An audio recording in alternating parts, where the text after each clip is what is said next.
If you are learning or teaching languages, this is for you. What if the real key to fluency in another language isn't speaking or listening, but thinking? This week's Cogitation explores why reading alone, however rich or compelling, won't get you speaking naturally, and how the true shift happens when you start to live inside the language, not just study it. Let's learn about how we could or should learn a language. As a caveat, there are some different ideas here. They're all based on a lifetime of application, study and practice. Language hackers are either geniuses or fraudsters. Some fall into each category. You can make your own decisions. If you want so-called hacks that work, keep listening. But remember, I don't offer answers, merely cogitations. Let me put this plainly. If you want to speak a language fluently, you've got to start thinking in it, not just reading it, not just hearing it, thinking. That moment where your internal monologue stops being, "Where is the toilet?" and becomes, "¿Dónde está el baño?" without translation, without pause, and crucially without panic. That's where the magic happens. And the more I reflect on it, the more obvious it seems. So why the devil didn't I realise sooner? I've been teaching languages for years. I preach the gospel of reading, of compelling input, of Krashen's holy writ, comprehensible input, or I+1 if we're getting technical. He's a lovely chap, by the way. I've had the pleasure of chatting with him once, thanks to Bill Van Patten. And I still believe in that core idea. We learn language by understanding messages that are just above our current level. That's enough name dropping. Now let's develop their ideas. Recently, a little cognitive light bulb flickered to life. Reading, while powerful, is passive. It washes over you like a warm linguistic bath.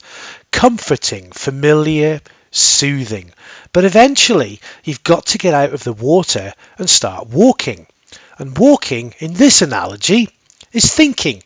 Actively, deliberately, and yes, sometimes clumsily, in the language itself. We've all met them. We've all been them. The people who can read articles, watch Netflix, even eavesdrop on conversations in cafes. But when it comes time to speak, they clam up like a shy hedgehog. Why? Because they're still running everything through a mental translation conveyor belt. First comes the thought in their native language, then the panic, then the hunt for vocabulary, then the clunky output. It's exhausting, it's inefficient, and worst of all, it's entirely avoidable.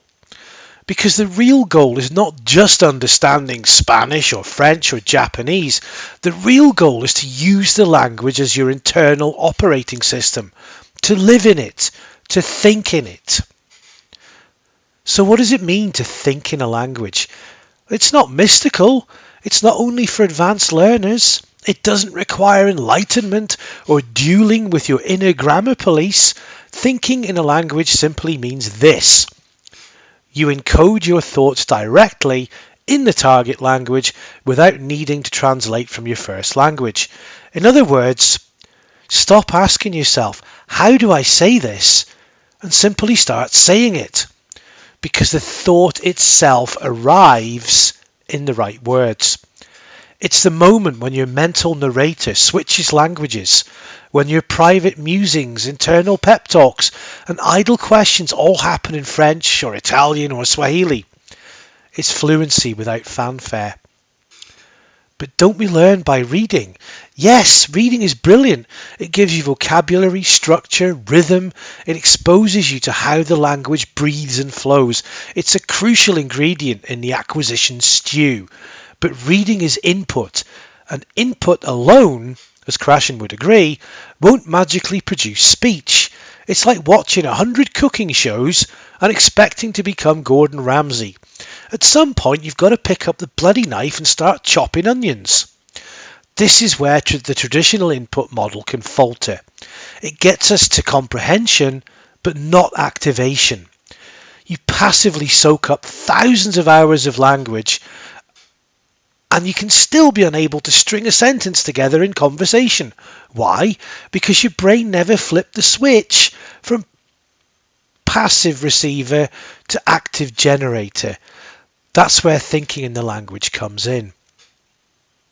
Linguists like Meryl Swain have argued for this. She called it the output hypothesis, the idea that actually producing language helps learners refine and solidify what they've absorbed. Think of it like sculpting. Reading gives you the clay, but speaking and thinking shapes it into something useful. Vygotsky, the Russian genius, also talked about this. His theory of inner speech claimed that we learn to speak to others, then to ourselves, and eventually use the language to think. This applies perfectly here. You read, you mimic, you repeat, and eventually you internalize. Then there's leveled speech production model for the fellow deep divers out there, which basically says speech begins with conceptualization, that is, thinking. So if you want to speak naturally, you have to start where speech begins, in the mind. I used to do this all the time when I lived in Spain. I'd wander the streets of Valencia or Seville, soaking up the architecture, planning my trip to the market, or mentally rehearsing what I'd say if someone asked me for directions. All in Spanish, all in my head. This progressed to using conditionals, linkers, connectors, all kinds of grammar in my mental laboratory. These weren't spoken conversations. I wasn't quite ready to be that eccentric Brit muttering to himself on a Tuesday afternoon. But they were vivid, detailed and constant. And here's the thing, it worked. I could feel the synapses firing, the pathways forming, my Spanish becoming deeply embedded, not just functionally, but emotionally. I learned to speak it formally when needed, colloquially when chatting in a bar. Those internal dialogues laid the neural tracks for real-life fluency. Quietly, privately, I was rewiring my brain. Years later, my spoken Spanish is still excellent, and I haven't lived there for 6 years. I'd love to return. Okay, I'm convinced. Now what? Well, here's the good news. You don't need a textbook, an app, or a subscription to get started. Thinking in a language is gloriously free, infinitely customizable, and available 24/7. Here are a few low-tech, high-impact ways to make it happen. Number 1, narrate your life. Doing the dishes? Estoy lavando los platos. Stuck in traffic? Pourquoi est-ce que tout le monde conduit comme un buffle aujourd'hui? Speak your life into existence, internally or aloud. It's fun, it's weird, it works. Number 2, talk to yourself. Yeah, properly, in full sentences, in the mirror, in your mind. Respond to questions, argue with imaginary friends, rehearse conversations. Become your own strange but effective tutor. Number 3, journal in the language. Not just what you did, I ate a sandwich, but how you felt, what you thought, what you feared and hoped for. This forces you to articulate more abstract ideas, the key to developing proper internal fluency. 4, subvocalize while reading. Don't just read silently, hear the words, feel them forming in your mental voice. If the sentence says, Elle est partie sans dire un mot, imagine that scene, not just the syntax. Make it automatic. Set your phone's language to German, count in Mandarin, do your shopping list in Italian. The goal is to build procedural fluency, to start using the language without effort. Final thoughts. You can do this in L2 if you like. So next time someone tells you to read more, nod and agree. Reading is wonderful, but then quietly, slyly go one better. Start thinking in the language. Make it your default voice, your mental backdrop, your companion on the morning commute. Because fluency doesn't begin when you open your mouth. It begins in the silence between thoughts. When those thoughts finally come in the language you've worked so hard to learn. And when that happens, well, you're no longer just learning the language, you're living it.